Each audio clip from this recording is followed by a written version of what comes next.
So అవి వాటిని అన్నింటినీ కూడా మిస్టేక్స్ మనం గుర్తు చేసుకోకుండా వాటి నుంచి లెసన్స్ నేర్చుకుని మళ్ళీ అది జరగకుండా మాటల్లోనూ ప్రేమతోనూ ముందుకు వెళ్ళాలని ఈ సమావేశానికి వాళ్ళకు కూడా అన్యజనులు అయి ఉంది. ఇంకా ఈయన దేవుడు ఈయనందు ఏ తప్పు లేదని చెప్పినప్పటికీ కూడా ఎవరండి? యూదులు. ఎవరైతే దేవుడిని నమ్మాల్సిన పరిస్థితిలో ఉండాలో వాళ్ళే సిలువేమో అని చెప్తున్నారు. మన పరిస్థితి కూడా అలాగే ఉంది. అన్యజనుల్లో అయినా మార్పు వస్తుంది, కానీ మనము మన పక్కన ఉన్న దేవుడిని ఆయన చంపి ఏ పాపం లేదని ఎంతమంది రాజులు, ఇద్దరు రాజులు చెప్పి భద్రశత్రువులు అయిపోయిన రాజులు కలవడానికి కూడా ఇష్టపడ్డారు. ఆయన చేసే సూచక్రియలు చేయడానికి ఇష్టపడ్డారు. కానీ ఈయన దేవుడు కాదు, ఈయన సిలువ వేసేయాలని చెప్పి మనమే ఆయన్ని సిలువ వేయడానికి అప్పగించేస్తున్నాం. అయినా కూడా ఏం చెప్తున్నాడంటే దేవుడు క్షమించమంటున్నాడు. అలాంటి క్షమ వార్త అండి 23వ అధ్యాయం 43వ వచనం. అందుకైన వారితో, నేడు నీవు నాతో కూడా పరదేశంలో ఉందో అని నిశ్చయముగా నీతో చెప్పుచున్నాను. సో అందుకైనా వానితో, నేడు నీవు నాతో కూడా పరదేశంలో ఉంది అని నిశ్చయముగా నీతో చెప్పుచున్నాను. చిన్న ప్రార్థన. మహోన్నతుల గొప్ప శిక్ష ఆయన మీద పడిందండి. మా ప్రభు యేసుక్రీస్తు వారు భూలోకానికి ఎందుకు వచ్చారండి? ఆయన మన సర్వోన్నతుడైన మరి స్థలం మరి కొద్ది మాటలు దేవుడు ఆశీర్వదించుకుంటున్నాం. రెండో మాట ఏం చెప్పారు? నీవు నాతో కూడా పరదేశంలో ఉంది అని. ఆఖరి నిమిషంలో దేవుణ్ణి రాజుగా చనిపోతాడు. ఎవరు?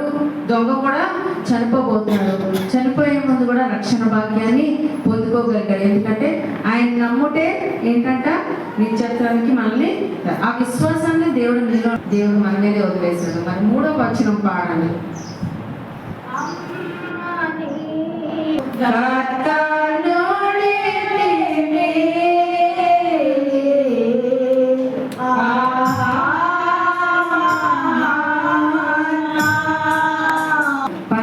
అధ్యాయం 26వ వచనం సహోదరు బ్లెస్సీ వచ్చి చదివి వినిపిస్తారు.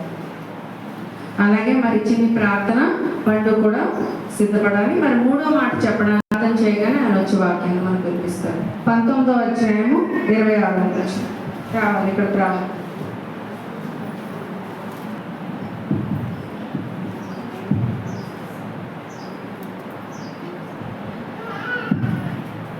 యోహాను 19:26. యేసు తన తల్లి తాను ప్రేమించిన శిష్యులను దగ్గర నిల్చుచుండుట చూచి, అమ్మ, ఇదిగో నీ కుమారుడని తన తల్లిగా చెప్పాడు. ప్రార్థన చేసిన ఆయన సందీప్ గారు మరి సమయాన్ని గుర్తించాలి. మనకున్నదంతా ఇంకా 1 గంట, 1 గంట మాత్రమే ఉంది మన దగ్గర. కాబట్టి వాక్యం చెప్పాలని ఆత్మ మాట్లాడుతున్నప్పుడు మనం ముందుకు వెళ్తాము. కానీ మరి సమయాన్ని కూడా గుర్తించి 10 నుంచి 15 లోపే క్లోజ్ చేయాలి. కానీ మనం ముందున్నామండి. సందీప్ గారు మరి మంచి వివరణ 3 పాయింట్స్ మనకి చెప్పారు కదా. అసలు ఎందుకు యోహాను పారిపోయాడు, మళ్ళీ తిరిగి వచ్చిన స్థితిని, అలాగే దేవుడు తల్లిదండ్రుల యొక్క బాధ్యతను ఎక్కడున్నప్పటికీ కూడా ఎలా నెరవేర్చారు, మనం మన పక్కనే ఉన్న మనతో ఉన్న తల్లిదండ్రులను ఎలా చూసుకోలేకపోతున్నాం, ఎలా విస్మరిస్తున్నాము, బాధ్యతను ఎలా లోబడి ఉండాలి, లోబడితే మనకు వచ్చే ఆశీర్వాదాలు ఏంటో కూడా ఆయన చెప్పడం జరిగింది. మరి వేసే అంతఃశ్రమలో కూడా తల్లిని మర్చిపోలేదు, ఆ బాధ్యతను మర్చిపోకుండా ఒక కుమారుడికి అప్పగించి ఉన్నాడు. మరి దేవుడి వాక్యాన్ని దీవించున్నాక 4వ చరణాన్ని పాడు. నా దేవా దేవా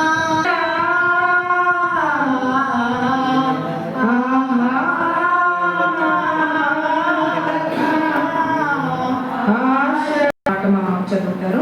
మత్తయి రాసిన సువార్త 27వ అధ్యాయము 46వ వచనం. చదివిన వెంటనే మరి మాణిక్యం గారు ఇక్కడికి రావాల్సిందిగా. దేవుని నామమున కలుగుగాక. మత్తయి సువార్త 27వ అధ్యాయం 46వ వచనం. ఇంచుమించు 3 గంటలప్పుడు యేసు ఏలీ ఏలీ లామా సబక్తాని అని బిడ్డగా కేకవేశాడు. ఆ మాటకు నా దేవా నన్ను ఎందుకు చెయ్యి విడిచితమని అర్థం. దేవుడు ప్రతి ఒక్కరిని దీవించును. నాకు స్తోత్రాలు. వార్త 27వ అధ్యాయము 45-46 వచనాలు కూడా చదివితే ఒక మాట చదవాలి. మధ్యాహ్నం మొదలుకొని 3 గంటల వరకు ఆ దేశమంతటా చీకటి కమ్మెను. 3 గంటలప్పుడు పరిశుద్ధాత్మ తండ్రి ఇక ఆత్మ ఇదిగో తండ్రి నీ చేతికి నా ఆత్మను అప్పగిస్తున్నానన్నప్పుడు ఆత్మస్వరూపిగా మరి దేవుని నా దేవా నా చెయ్యి నన్ను ఎందుకు విడిచావని అడుగుతున్నారు. మనము దేవుని మనల్ని మరి దేవుని వరకు మనల్ని మనం ప్రోత్సహించుకోవాలంట. తను తాను ప్రోత్సహించుకున్న వాడు ఎవడు అని అడుగుతుందండి వాక్యం. మనల్ని మనం ప్రోత్సహించుకుంటూ దేవునిలో ముందుకు సాగదామంటే చిన్న మాట ప్రార్థన. పరిశుద్ధులైన 4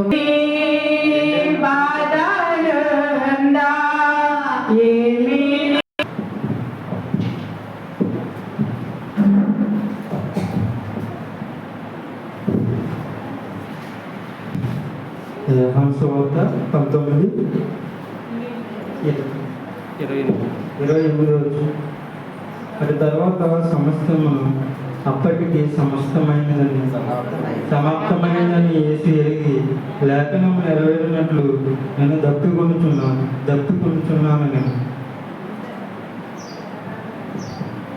దేవుని పరిశుద్ధ వాక్యం జీవించబడి కాక వాక్యం కొరకు మరి 5వ మాట అన్నవరం చెప్తాడు. వాక్యం కొరకు ఒకరు ప్రార్థన చేయాలి.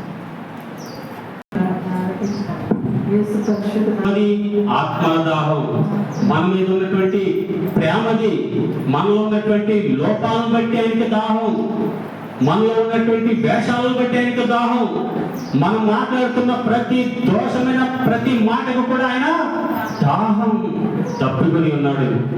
అందుకని లేఖనం నెరవేరాలని ఆయన మన కొరకు సిలువలో తన ప్రాణాలను పెట్టి ముగించాడు. ఈ మీరు కూడా ప్రత్యేకమైన మాటలు దేవుడు మనకు పొందుపరిచి ఉన్నాడు.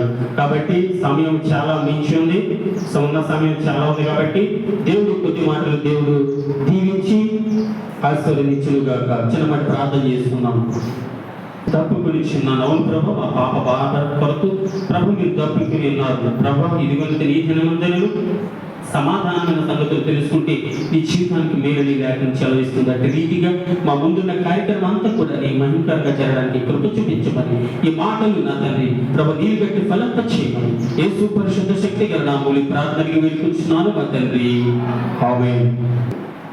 చెప్తూ ఉంటారు. కానీ మన ప్రతి ఒక్కరు కూడా ఒక కారణంతో వచ్చాం ఇక్కడ భూమి మీద. ఆ కారణం ఏంటి? ప్రభా నా పట్ల నీ చిత్తమేంటని మనం అడిగి ఇష్టమైనట్లుగానే ముందుకు కొనసాగాలని మనం తెలియజేస్తాం. ఎందుకంటే ఏదో మనకి ఏది కూడా లేదు, అలాగే మనం చెప్పే స్థితిలోకి వచ్చేలా మన ఆత్మీయ జీవితంలో. ఎందుకంటే నువ్వు నన్ను ఇక్కడ పంపించిన ఉద్దేశాన్ని చిన్న మాటలో దేవుడు మన కొరకు నియమించి ఆశీర్వదించుడు కాక. చిన్న మాట ప్రార్థన చేసుకుందాం. ఆమేన్. నా ఆత్మను అప్పగించుకుంటున్నాను అని ఆయన ఎలాగో చెప్పి ప్రాణం విడిచాను. కూడా 7 మాటలు యేసు ప్రభు వారు సిలువలో 7 మాటలు కూడా ధ్యానించుకున్నాము. ఏంటంటే మరి